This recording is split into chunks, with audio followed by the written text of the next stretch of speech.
Bueno, hola a todos y a todas. El objetivo de este video es aportar algunos apuntes para hacer una breve introducción a la teoría gramsciana de la hegemonía.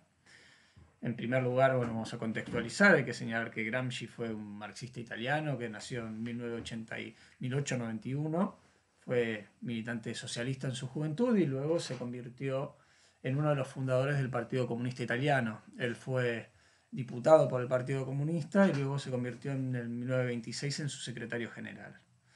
Pero ya en 1927 fue condenado a la cárcel por el régimen fascista, donde pasó prácticamente una década, casi hasta su muerte en 1937. El pensamiento de Gramsci tiene la particularidad que buena parte de sus principales ideas fueron desarrolladas justamente en ese contexto carcelario, lo que se conoce como los cuadernos de la cárcel. Y aún así, en esas duras condiciones de encierro, lo que lo convierten en un clásico y en un autor de gran vigencia es que pudo entrever cómo comenzaban a definirse las sociedades complejas, cómo aparecían determinados factores en su transformación y empezar a aportar también claves fundamentales para su análisis y para su transformación. En ese sentido, la idea sería comenzar aportando una introducción al concepto de hegemonía. En una primera definición sintética de ese concepto podemos decir que se refiere a la dirección política, ideológica y cultural de un grupo social sobre toda otra serie de grupos sociales. Ahora bien, hablar de dirección, hablar de conducción, implica una serie de elementos. Por ejemplo, la predominancia de los componentes del consenso por sobre los componentes de la coerción. Esto está vinculado con la visión que Gramsci recupera de Maquiavelo del carácter dual de la política, ¿no? Lo que él refiere a la doble naturaleza del centauro maquiavélico, ¿no? Mitad bestia, mitad hombre, mitad fuerza, mitad consenso, mitad autoridad, mitad hegemonía. Bien, esta capacidad de conducción, algo que también involucra es la participación de los grupos dirigidos en la visión del mundo del grupo dirigente. Esto también se vincula con la posibilidad de hacer aparecer la realización de intereses y de proyectos que son particulares como si fuera la expansión de un universal, la realización de un universal, la expansión y desarrollo del conjunto de la sociedad. Gramsci habla de el desarrollo de todas las energías nacionales. En este sentido, la hegemonía no es mero engaño, sino que tiene que ver también con las distintas estrategias y con las distintas concesiones que el grupo dirigente va articulando con los grupos dominantes, con los grupos dominados. Y de esa manera justamente pasa de ser un grupo meramente dominado a ser un grupo dirigente. Incluso una construcción hegemónica puede alcanzar el punto al que los propios dominados no perciban la dominación como tal. Para esto también tiene que suceder que el grupo dirigente trascienda sus intereses económicos y corporativos, que genere una articulación de demandas y de concesiones con los grupos dominados y que de esa manera pueda presentarse como la realización del universal, del bien común. Ahora bien, otro elemento a tener en cuenta es cuál es el origen de esta perspectiva gramsciana de la hegemonía. Ahí tenemos que ir un paso hacia atrás y reponer la categoría del bloque histórico, porque justamente el origen de la teoría gramsciana de la hegemonía tiene que ver con el desarrollo y la complejización creciente que van adquiriendo las sociedades, ¿no? Y para entender justamente cómo entiende Gramsci ese proceso de complejización, hay que primero definir muy rápidamente el concepto de bloque histórico, que es el concepto de totalidad de la perspectiva gramsciana. Básicamente, él define al bloque histórico como un proceso, una relación de reciprocidad, dice, un proceso dialéctico real entre la superestructura, es decir, la base económica de la sociedad, donde se definen los modos de producción, y las superestructuras. Él habla de superestructuras en plural. Y las entiende como un conjunto complejo de distintos elementos políticos, jurídicos, ideológicos y culturales que tienen entidad propia y que tienen también capacidad de incidencia sobre la propia dimensión estructural. Digo, ahí Gramsci hay que reponer que en el debate de la época, Gramsci es un crítico de las visiones economicistas, de las visiones que buscaban explicar todos fenómenos de la política y de la ideología como un mero reflejo de los fenómenos de la economía. ¿No? De hecho, él plantea lo siguiente, dice que presentar cada fluctuación de la política y de la ideología como una expresión inmediata de la estructura, dice, debe ser combatida teóricamente como un infantilismo primitivo y prácticamente con el testimonio auténtico de Marx, justamente porque él está debatiendo también al interior del marxismo con estas perspectivas economicistas y fatalistas. Pero también es interesante rescatar que Gramsci es un crítico de lo que él denomina ideologismo, es decir, justamente las perspectivas que ponen un énfasis exclusivo en los factores políticos e ideológicos en desmedro o subestimando la relevancia de los fenómenos económicos sociales, ¿no? En ese sentido, Gramsci siempre se posiciona desde una mirada dialéctica, desde el materialismo histórico. En ese sentido, Gramsci también va a ser un gran aporte a lo que es el análisis de las superestructuras.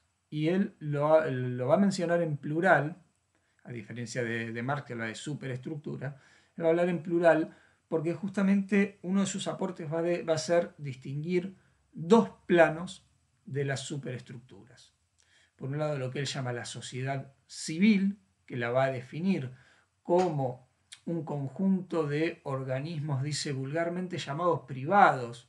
Es decir, pensemos en ámbitos de participación voluntaria, que también lo podemos pensar como espacio de la vida pública no estatal, espacios como sindicatos, partidos, iglesias, medios de comunicación, centros de fomentos, clubes, o sea, todo espacio que tiene una función fundamental en la construcción de los consensos, en la construcción de las visiones del mundo, en la construcción de las ideas, de los valores. Entonces, ese va a ser el plano de la sociedad civil y por el otro lado va a identificar el plano de la sociedad política o del Estado en sentido estricto, que corresponde a la función del dominio directo, digamos, a el ejercicio del gobierno jurídico, ¿sí? Lo que es el dominio respaldado por la coerción, el imperio de la ley.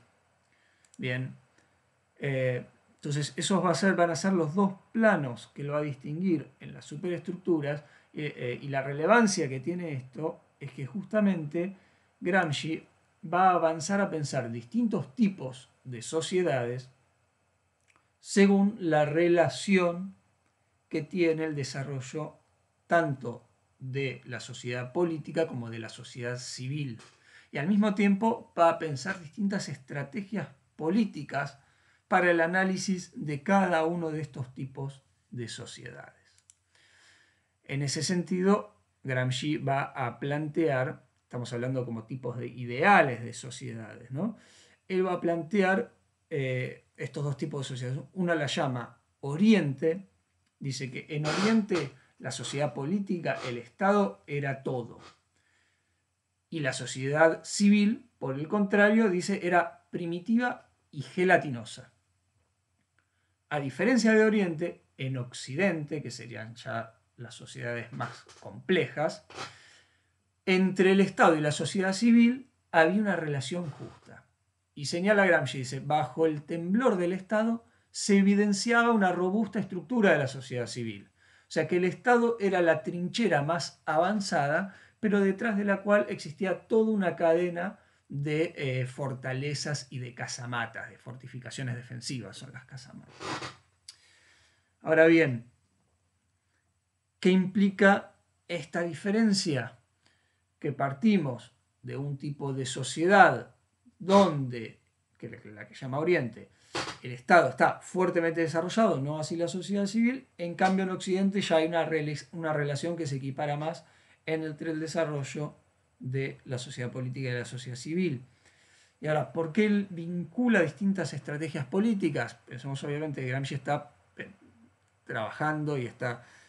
Gramsci no solo era un intelectual, sino también era un revolucionario, entonces le está generando un análisis de la realidad vinculado también a las estrategias de transformación de esas realidades. Entonces, Gramsci va a utilizar una analogía entre las estrategias políticas y las estrategias bélicas que él había visto en la Primera Guerra Mundial. Y él distingue dos tipos de estrategias. A una la va a llamar la guerra de maniobras o de movimientos, que sería la estrategia del ataque frontal. Pensemos, sería la guerra de movimientos, implica ir con la artillería y tratar de abrir una brecha lo suficientemente grande en las líneas enemigas como para generar una irrupción con las propias fuerzas y ejercer así un éxito más o menos definitivo. Esto en el plano de la política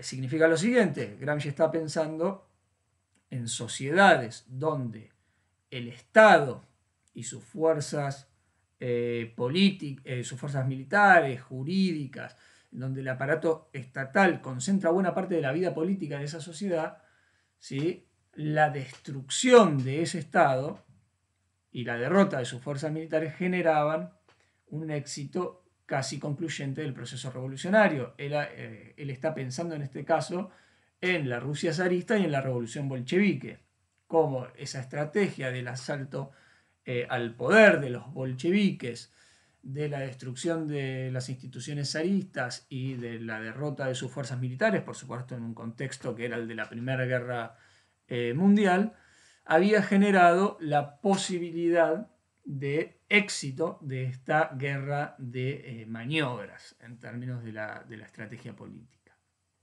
Ahora bien, lo que está pensando Gramsci está generando un análisis desde la derrota, porque él mismo participó en un conjunto de procesos revolucionarios, bueno, particularmente en Italia, ¿no? Que vinieron después de la Revolución Rusa, sobre todo en los años 19 y 20, y que tuvieron un nivel bastante desarrollado de éxito, pero que luego fueron derrotados, ¿no? Entonces él está pensando desde la derrota y desde ahí él va a pensar, bueno, qué implica, por qué han fracasado estas estrategias que fueron exitosas, por ejemplo, en Rusia, en la Europa occidental.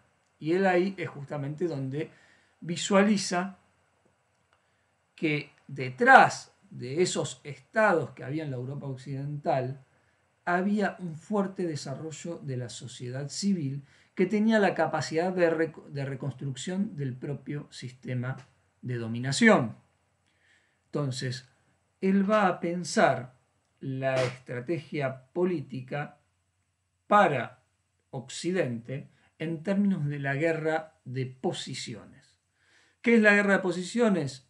Es una lucha de mucho más largo aliento que implica la guerra trinchera por trinchera, ¿sí?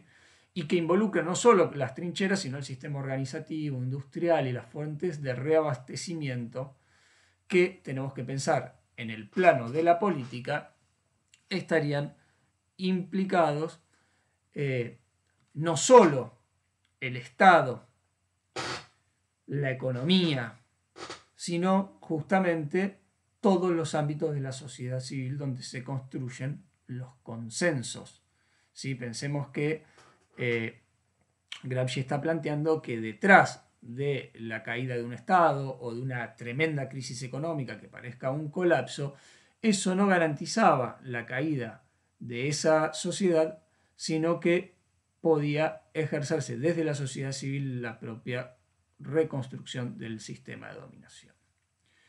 Vamos finalizando esta primera parte del video y seguimos en una segunda parte terminando esta introducción a la perspectiva gramsciana de la hegemonía.